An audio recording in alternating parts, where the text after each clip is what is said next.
Hello. Hello. It's great to Right. meet you both. Can you hear me? Likewise. Yes, Yep, we yes, can hear you. yes. Likewise. Yeah, good to have you. Thank you. It's funny because my question is so related to everything that I'm talking about the whole time. It feels like there's just this thread, Usually very the much in numbers. the second fetter, trauma release kind of space. So this whole thing about feeling your feelings in your body or feeling the sensations in your body, and then kind of watching them mutate or transform into different feelings, that is not the experience that I have. Well, yes, they transform, but they don't dissipate ever. They just, Mm. when I sit and put attention on it, it just grows. Kind of like Marcus with the itch. It just gets bigger and bigger. And then mind starts spinning with it. And Mm. I'll drop the mind and I'll go back into the body, but the mind just like keeps coming up, keeps coming up. It gets like more and more insistent and more loud until it like becomes this giant thing. And then it doesn't matter how long I sit there, it just sticks. It just sticks in there. And then the only way to pass through it is to discharge it in some way to like act it out. Yes. Like sometimes it starts as fear or maybe it starts as guilt and then it transmutes into anger toward myself. And then I Mm. have to like scream or like get angry at somebody or myself and then it will discharge and dissipate. But I never have the experience of just like feeling it and letting it do its thing Mm. and then it goes. And I also have like done a lot of EMDR and IFS, and as far as I can tell, it's all there still. It just Mhm. doesn't, Yeah. it just stays in there. And I try and try. And maybe Yeah. that's the problem, is that I go in with an intention to fix. Mm. I also wonder if like there's some judgment going on about I shouldn't be having this feeling that's like Yeah. keeping it stuck. But I'm just really not sure. And it makes me honestly kind of scared to just sit and feel my feelings because I feel like that just makes it worse and bigger. And then I get really wrapped up. I completely understand you. There are so many things in what you're saying. What I think is missing from your practice, it's the embodiment. I would like for you to start to stomp. That instead of you just sitting with the feeling and sitting with the feeling, stand on the floor, put on some music. Toddy has made amazing percussion. I don't know if we still have Leela here.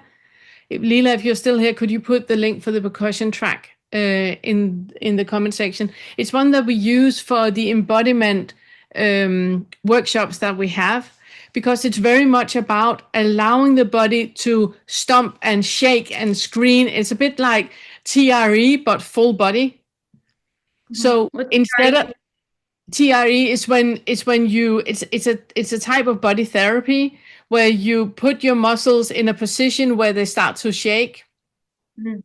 and then you just stay with that shake, and then a Okay. lot of emotions are released by that. Okay. But what the way that I'm educated as a body therapist is more with allowing the different developmental ages to be expressed. And Mm. if you for example have a and and I won't say issue, I'm lacking words in that, if you have a tendency that whenever something is arising that you kind of like divert with anger or with fight or with, you're the go-getter, the one that is getting things done, and that is your survival mechanism, then normally the things that has happened is between the age of 3, and that is when we need to stomp to I'm standing here. So it's very much about standing with a hip width between your feet, spreading your toes out so you become as wide as you can, and you stomp one foot and you stomp the other foot, and then you start to pump into the ground, kind of like making roots into the ground. Hmm. And by that you take all the buildup that can't be in the body because the body is too small for all of those emotions, and you kind of like share it with the earth into the ground, and that gives you a feeling of calm that other people get by just sitting and meditating. Okay. But if you have build up stuff, the body needs to express it, and then you can sit down. um, we have lots of different exercises. I can warmly recommend you to purchase the mind-body integration workshop that we had. It's a full week, and it is for purchase on our homepage. You will have so much material there that is helping you to taking all that from your mind and into the body. Like I said that before, I think it was to Caroline, that it's not, you don't need more things, you don't need more knowledge. It's not the lack of knowledge that is giving you the issues. It's the feeling it. It's the integrating it into your body. Interesting. That was Okay. one thing. There was I another will try thing. that. Yeah. Yeah, I'm curious because I've listened to the stuff on the toxic starting point. And can you clarify, does everybody have like their kind of one toxic starting point that is kind of their thing, or everybody has all of them? We have all of them. We have all of Okay. them. But there's none of us that don't have all of them. It's just that we are, it's more like a spectrum. So it's more like you have more in one situation, that when you're with authorities, you become the people pleaser. And when you are with, people under you in the hierarchy, you become the bully. So it's more about where you are in it, and noticing yourself where you are at. What is it Okay. right now that makes you believe that there is a difference between you and the police officer, or you and an employee that you have? What is it that makes, so it's just about being present in the moment and noticing what is happening right now that makes you believe that things are in a certain way when they're not. Okay. But nothing is ever in a certain way, right? Because if there are two people there, that episode is perceived two different ways. So there's not one way that things are.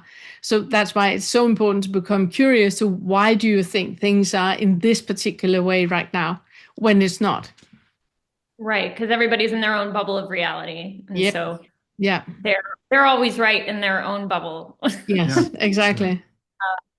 So Yes. back to What about the question around the release part.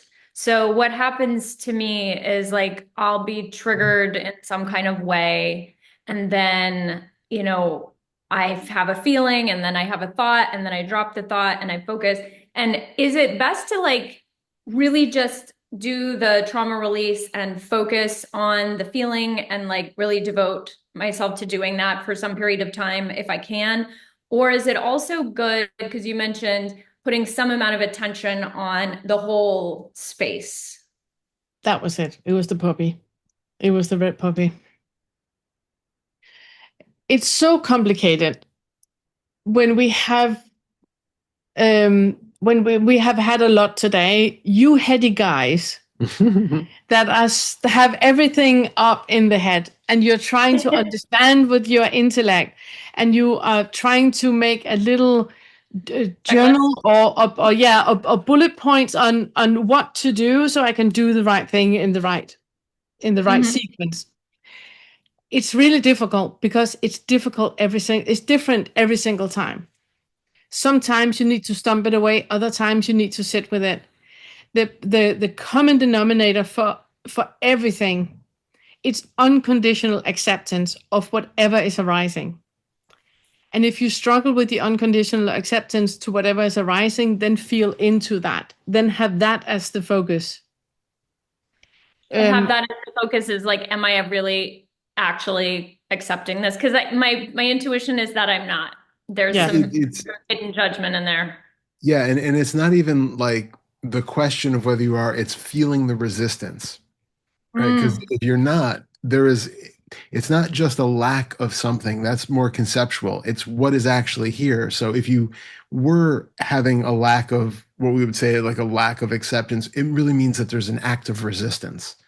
Right. So feel into what it feels like to actively resist what is here in this moment. And then it's immediately less conceptual and much more in the body, because now it feels like, okay, I can feel I'm physically tensing up in response to the situation being the way that it is. I can feel that act of revulsion towards it. Okay, well now feel that act of not wanting as far as that goes. And then we can depending on, which practices you're kind of engaged in, whether you want to go at it from the fifth fetter aversion side of practice, or whether it's more just getting used to the feeling of um, uh, being feeling guilty or fearful or whatever it is, or anything that, no matter what's showing up, it's really just being absolutely present with what's here so that you can feel equanimous no matter what is showing up. It doesn't work if the whole world has to be organized in the perfect way to fit my desires for me to feel okay with it. We're never going to be happy that way. So That makes a lot of sense. yeah, so really it's that coming into whatever is here, and we have, like you were bringing up that question, we have different ways to work with it, depending on, really the day and the situation. So there are some cases where when you're feeling things in the body that are super, super intense, you want to see if you can like absolutely meld with them. It's like we tend to originally start out where when I feel something in the body, I'm usually up here somewhere in my head, and the sensation that I'm actively not wanting is somewhere located, usually in the chest, the belly, someplace else. And so it's like me up here versus it down there, and I'm aware of it, but it's not really me. It's not really a synonymous experience. There's a duality built in. And so what we're doing, one way of doing it is to basically take that, kind of heal the separation between what seems to be up here and what seems to be down there, and just feel it so intently that it no longer seems like I am up here observing it, but there is just a oneness with the totality of that physical sensation. And of course, we can't do that if we're maintaining any stories about it or thoughts about it, because that immediately ejects us back up into the brain, back up into the mind. So it's that complete, full experience of just buzzing with whatever that tension was or whatever the sensation was down there. So that's one thing we can do. If for whatever reason that doesn't work for you, if it's just way too much, way too strong, way too close, way too whatever, we also have the opposite, where instead we become more attuned with the kind of open present awareness, which is also part of the totality of our experience at any moment. So just as much as like, Caroline and Marcus were saying, when they're with with the sensation, whether it's the itch or, the pulsing in the chest, it gets bigger and bigger and bigger and bigger. It seems to take up all the space. It's really happening in one location of experience, but we're putting a lot of attention on it, which makes it seem conversely much bigger. We also have the option of recognizing all the things that aren't that. And so then we can check into the periphery. We can check into the feelings and the sensations in the arms and the limbs and around the felt sense of the body. And then we get that feeling of huge spaciousness. And that still stays there, but it just gets brought down to scale. It's like, oh, yeah, that wasn't the totality of experience that was there. We still feel it.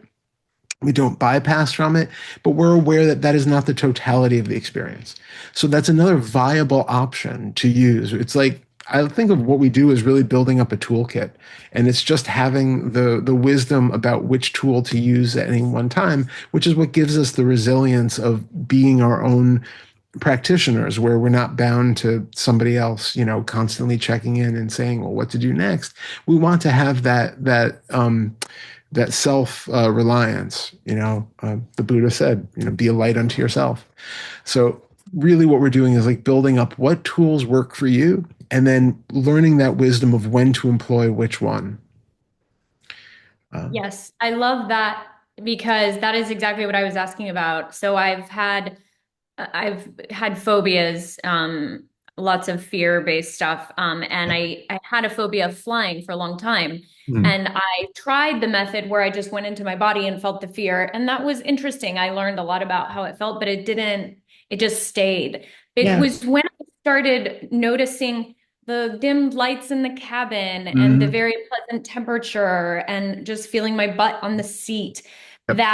that started moving out, and I don't feel like I have that anymore. So like bringing that periphery in allowed me maybe to feel it without it being so big, and it kind of was able to pass through. Yeah, exactly. Exactly. Yeah. Todd has written a really good poetry collection, which is not poetry, but where and it's lots of writings that he has done over 30 years that he's collected into a book, because Todd had a lot of anxiety and suicidal ideation and depression and agoraphobia and all of that. And he has throughout the years written about it. So last year he collected a lot of it and wrote it into a book, which the entire awakening process is also in there, but it's mixed in together. And there's one of the poems that I love so much where he describes how anxiety is just taking up everything. It's the entire room that's red. The sofa is red, the wall is red, everything is red, the carpet, the walls, everything is just red. And now it feels like he is like floating over and seeing a huge field. And in my mind, there's like, with mountains over there, and there's like a little stream, and there's like, so it's like just open spaciousness. And when he looks down in the field, there's one red poppy flower standing there. That's what And you guys were talking about, the red poppy. exactly. Yeah. And it's exactly that noticing that what feels like what Todd was describing, it feels like it's taking up everything. So start to notice what is on the other side of it. And then it just shrinks in and just becomes this little small red poppy flower in a huge vastness of the universe. Amazing. Last thing I'll say is I think I read one of your poems in the curriculum, maybe because there was a Oh, poem in the yeah. first letter, I did put a few in there. Yeah. and Yeah. it was so good. I felt like it was so descriptive of experiences that I've had. And also, I just went through LU, and I mentioned this to Todd in the email, and my guide Stacy was getting quite frustrated with me because she was like, "You've already seen through the self, and you're just doubting, and you need." So somehow I heard about Todd, and I went back and found his My thing and friend. read it. And I was like, it helped me like work through some of the stuff that I was Yeah, it's so useful. I'm really happy about I that. love the book. I mean, you can get the book on Amazon, but also on our homepage under poetries. There's so many of the poems that are in there, and there's also a description of which poems you can use for different things. Because the theme in the poems are about different things. So I can warmly recommend it. Yeah. But I'm glad that you found me or through LU and or found the whole thing and found my thread helpful on that, because yeah, we a lot of us have been there, and it was such a struggle for so long of just having that mind-based it was like no matter what I was experiencing, the mind could create a contrary argument as to why that couldn't be true. That can't be that can't be right. And it was just so locked into my entire life was all trying to figure out why things were the way they were and to have some sort of a logical cerebral explanation for everything. And eventually I found that really had to fall away for it to really click. And it's still, I mean, obviously we can still use the intellect, and it's a great tool to have, but it can't be the only way that we engage with yeah, exactly, with life. It's just there are other options. Yeah. You seemed kind of doubtful still at the end, or like you were like, okay, and then you kind of graduated. Was it later that you really had like the big eye-opening piece, or? Well, it was a combination, because I had stuff before that, and then it was really the way that some of the ways that we were working through it, that it was that the mind was just kept saying yeah but, and then there were absolutely, I mean, I had so many different experiences after that, but it was like, we often say that you either have some people who have never come to the people who have really big explosive experiences usually kind of are new to all of this.